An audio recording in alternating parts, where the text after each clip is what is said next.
नमस्कार दोस्तों, कैसे आप सभी। उम्मीद है कि आप लोग अपने पठन पाठन की क्रिया में मस्त व्यस्त और जबरदस्त होइएगा। तो दोस्तों, हमने पिछला जो क्लास हमारा जो इस यूट्यूब पे हुआ था वो हमारा इतिहास का यानी कि इतिहास क्लास 10th का चैप्टर 1 का लेक्चर नंबर 1 हमारा कंप्लीट था। ठीक है, तो आज हम लेक्चर नंबर 2 में पढ़ेंगे। जहाँ तक हमने पिछली कक्षाओं में पढ़ा था उसका हम थोड़ा सा एक आपको हेडलाइन दिखा देते हैं। ठीक है ना। देखिए, कल जो है हम लोगों ने पिछली कक्षाओं में जो पढ़ा था नेपोलियन के बारे में पढ़ा था। ठीक है ना। इस नेपोलियन के बारे में जो है हम लोग पिछली कक्षाओं में पढ़ चुके हैं। ठीक है, कक्षाओं यानी कि पिछली की क्लास जो है उसमें पढ़ चुके हैं। आज हम पढ़ने वाले हैं नीचे का यानी कि यूरोप में राष्ट्रवाद। ठीक है ना। यूरोप में राष्ट्रवाद के कुछ महत्वपूर्ण तथ्य हैं, उनके बारे में हम जानते हैं। देखिए, ये जो पीडीएफ हमारा बनाया गया था 7/7/2024 को ही बनाया गया था, तो इसी से रिलेटेड हम ये क्लास ओपन कर रहे हैं इस पीडीएफ से। ठीक है ना। तो सबसे पहले पार्ट 1 में हमने यूरोप में राष्ट्रवाद की जो है क्लास स्टार्ट कर चुका था। तो आज हम जानेंगे वियना कांग्रेस क्या है।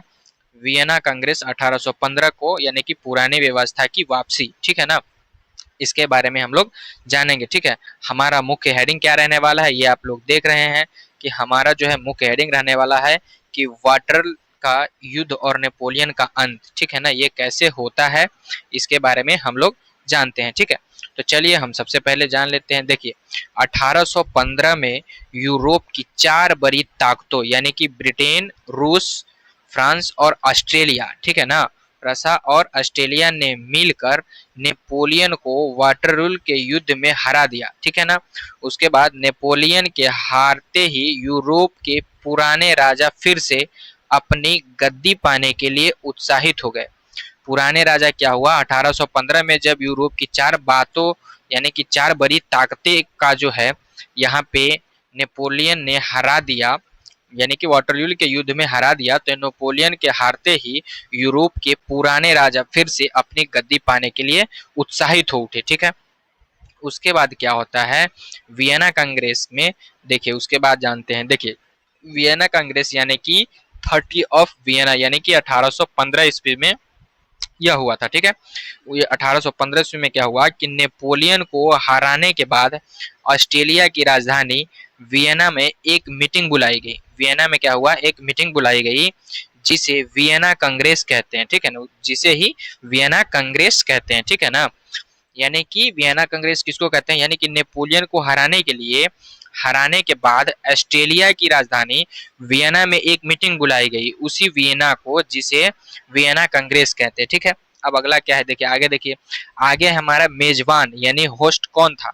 ठीक है ना, मेजबान कौन था, तो ऑस्ट्रेलिया का चांसलर मेटरनिक। मेटरनिक यह राष्ट्रवाद का सबसे बड़ा दुश्मन था। क्या था, यह राष्ट्रवाद का सबसे बड़ा दुश्मन था। ठीक है, उसके बाद हम वियना कांग्रेस के मुख्य निर्णय के बारे में हम लोग बात करते हैं। देखिए, मुख्य निर्णय क्या है। देखिए, इधर हम उद्देश्य को दर्शाते हैं और इधर लिए गए फैसले यानी कि डिसीजन को दर्शाते हैं। ठीक है, तो चलिए, पहला जो यहाँ पे उद्देश्य था पुरानी व्यवस्था लाना था। ठीक है ना, मुख्य निर्णय ये था कि पुरानी व्यवस्था को लाना था, लेकिन इसमें फैसला क्या लिया गया, फ्रांस में क्रांति से पहले वाले बर्वे राजवंश को फिर से गद्दी पर बैठा दिया गया। फिर से क्या किया, गद्दी पे बैठा गया। ठीक है, दूसरा नंबर हमारा है फ्रांस को रोकना। इसमें क्या हुआ कि फ्रांस की सीमाओं पर नए राज्य बना दिए गए ताकि फ्रांस भविष्य में फिर से युद्ध न कर सके।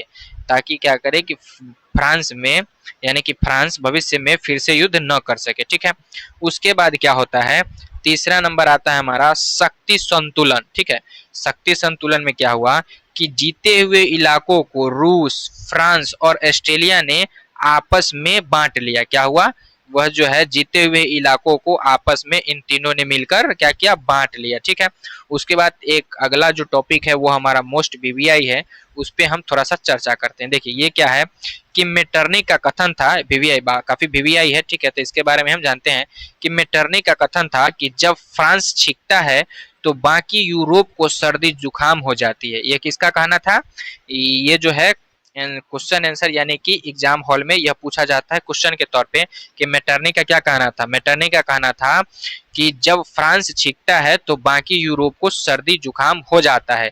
इसका मतलब था कि फ्रांस में जो भी होता है उसका असर पूरे यूरोप में पड़ता है, ठीक है ना। इस कथन का अर्थ होता है कि फ्रांस में इसका मतलब था कि फ्रांस में जो भी होता है उसका असर पूरे यूरोप में होता है, ठीक है ना। थोड़ा सा एक नोट पॉइंट है, इसको भी आप लोग लिखते चलिएगा कि वियना कांग्रेस का उद्देश्य राष्ट्रवाद और स्वतंत्रता की भावना को दबाना था और यूरोप में पुरानी राजशाही और व्यवस्था को पुनः स्थापित करना था। ये किसका, ये वियना कांग्रेस का मुख्य क्या था, मुख्य भावना था या मुख्य उद्देश्य था, ठीक है। अब हम अगले पार्ट की तरफ चलते हैं। अगला जो है इसमें क्या कहता है देखिए, अगला जो है दो नए विचारवाद का, यानी कि दो नए, क्या है हेडिंग, दो नए विचार, उदारवाद बनाम रूढ़िवाद। अच्छा, उदारवाद कौन थे और रूढ़िवाद क्या था, इसके बारे में हम लोग थोड़ा सा जानते हैं, ठीक है। देखिए मुख्य हेडिंग हमारा रहेगा विचारों की लड़ाई। इसमें क्या था, उदारवाद और रूढ़िवाद में विचारों की लड़ाई थी। तो चलिए इसके बारे में हम जानते हैं। देखिए 1815 के बाद यूरोप में दो तरह की सोच वाले लोगों के बीच जंग छिड़ गई, ठीक है। एक तरफ थे वे जो बदलाव चाहते थे और दूसरी तरफ थे वे जो पुरानी व्यवस्था चिपकाए रखना चाहती थी, यानी कि जो पुरानी व्यवस्था थी उसको हमेशा उसमें लागू करते, यानी कि लागू करना चाहते थे, जो व्यवस्था है वही हमेशा निरंतर चलता रहे, ये सिचुएशन क्रिएट करना चाहते थे। लेकिन कुछ लोग थे जो उसमें जो है बदलाव लाना चाहते थे। तो इन दोनों के बीच जो है जंग छिड़ती है, ठीक है। क्या छिड़ता है, जंग। अब हम पहले बात कर लेते हैं उदारवाद यानी कि लिबरलिज्म का, ठीक है।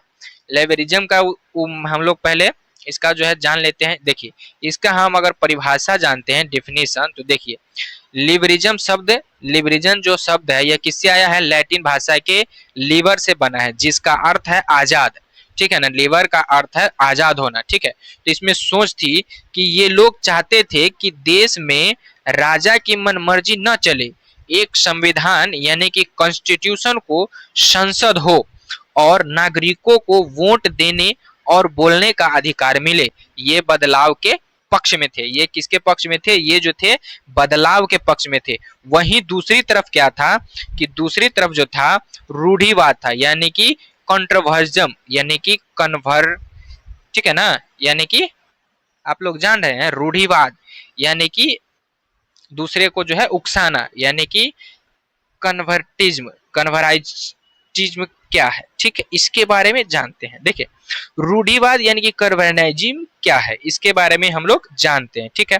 तो चलिए हम रूढ़िवाद क्या है इसके बारे में भी जानते हैं। देखिए रूढ़िवाद का जो है परिभाषा के तौर पर अगर जानते हैं तो देखिए रूढ़िवाद एक ऐसी सोच था जो पुरानी रीति रिवाजों और परंपराओं को राजतंत्र यानी राजा का राज और चर्चे की ताकतों को बनाए रखना चाहते थे।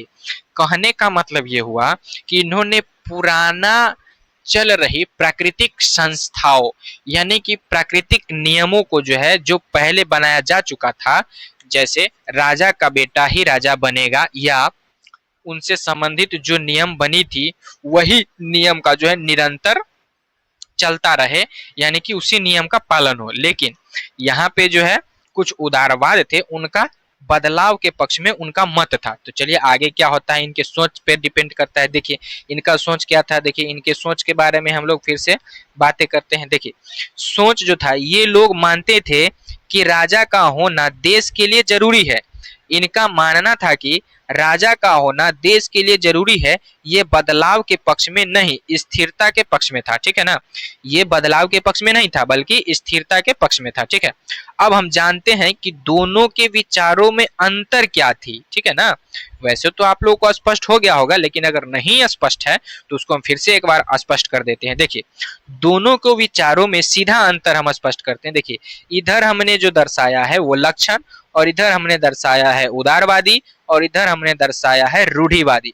तो इन साड़ा को लेकर के इसी में आप लोग अच्छे से देख लीजिएगा, ठीक है। देखिए सबसे पहले हम पहला जो लक्षण है राजा का राज, ये लक्षण है।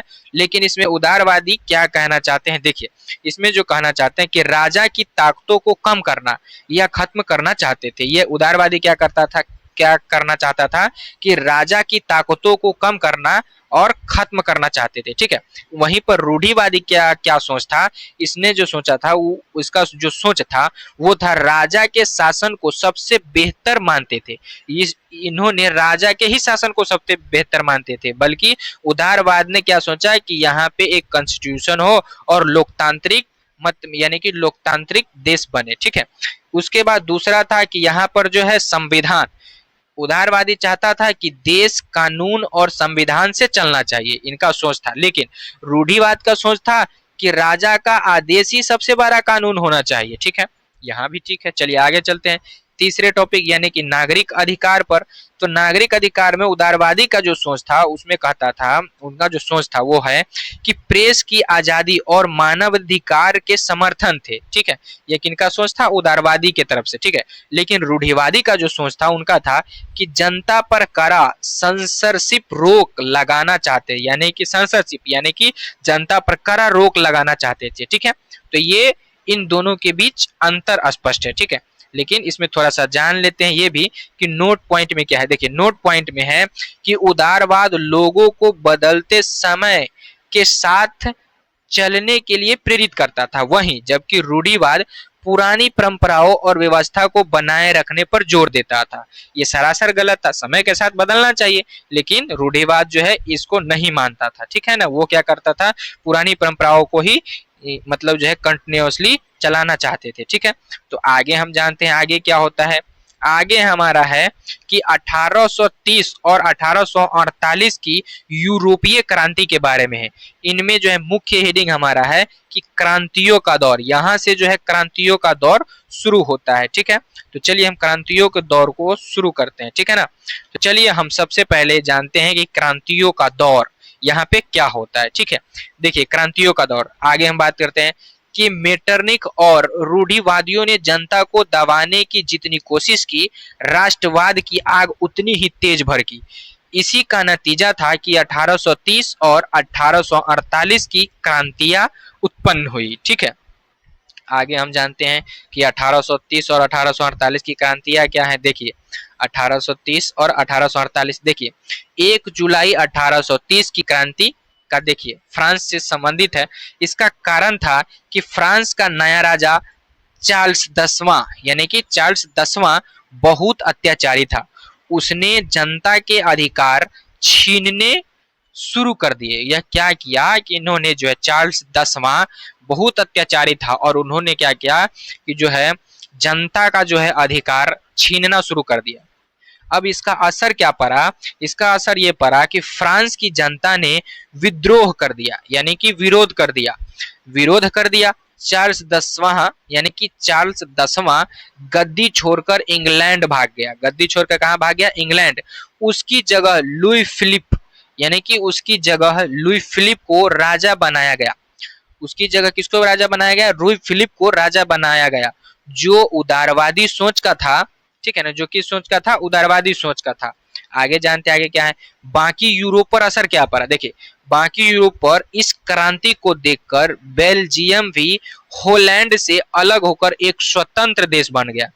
क्या हो गया, यानी कि बेल्जियम भी हॉलैंड से अलग होकर एक स्वतंत्र देश बन गया। अब दूसरा हम जानते हैं कि दूसरा युद्ध क्या है। देखिए दूसरा उपहेडिंग हमारा है कि 1848 की क्रांति, ठीक है। इसमें क्या हुआ, कारण इसका क्या था, ये क्रांति क्यों हुई। देखिए ये क्रांति इसलिए हुई कि 1848 तक आते आते यूरोप में भारी बेरोजगारी आ गई, जिसमें गरीबी और भूखमरी फैल गई, फसलें खराब हो गई और रोटी के लाले पड़ गए, यानी भोजन से ज्यादा संबंधित था। इसका कारण यही था। लेकिन इसका असर क्या पड़ा, इस पे हम जानते हैं। देखिए फ्रांस का राजा लुई फिलिप जनता के गुस्से को देखकर अपनी गद्दी छोड़कर भाग खड़ा हुआ। तो इसका परिणाम क्या हुआ, इसका परिणाम ये हुआ कि फ्रांस को एक गणतंत्र यानी कि रिपब्लिक घोषित किया गया और 21 साल के ऊपर के सभी पुरुषों को वोट देने का अधिकार मिल गया, ठीक है ना। यानी कि परिणाम ये हुआ कि फ्रांस को एक गणतंत्र यानी कि रिपब्लिक घोषित कर दिया गया और 21 साल के ऊपर के सभी पुरुषों को वोट देने का अधिकार मिल गया, ठीक है ना। क्या हो गया, वोट देने का अधिकार मिल गया, ठीक है। इसमें आगे क्या है कि भूखमरी और बेरोजगारी मिली थी, उसमें जनता सड़कों पर आ गया था, राजा राजा को भागना यानी कि राजा का भागना लोकतांत्रिक गणतंत्र की स्थापना हो गई। इसमें हमारा नोट पॉइंट है कि 1830 और 1848 की क्रांतियों ने एक सिद्ध कर दिया कि अब यूरोप की जनता अपने अधिकारों के लिए जाग चुकी थी और अत्याचार के खिलाफ एकजुट होकर खड़ी हो रही थी। ठीक है ना दोस्तों। तो चलिए आज की वीडियो ये कैसा लगा आप लोग कमेंट बॉक्स में जरूर बताइएगा और साथ ही साथ अपने दोस्तों के साथ भी शेयर कीजिए। ठीक है दोस्तों, चलिए आज के वीडियो में बस इतना ही, फिर मिलेंगे अगली वीडियो में। तब तक के लिए चैनल को सब्सक्राइब और बेल आइकन को जरूर दबा दीजिए। धन्यवाद, thank you, bye bye, take care.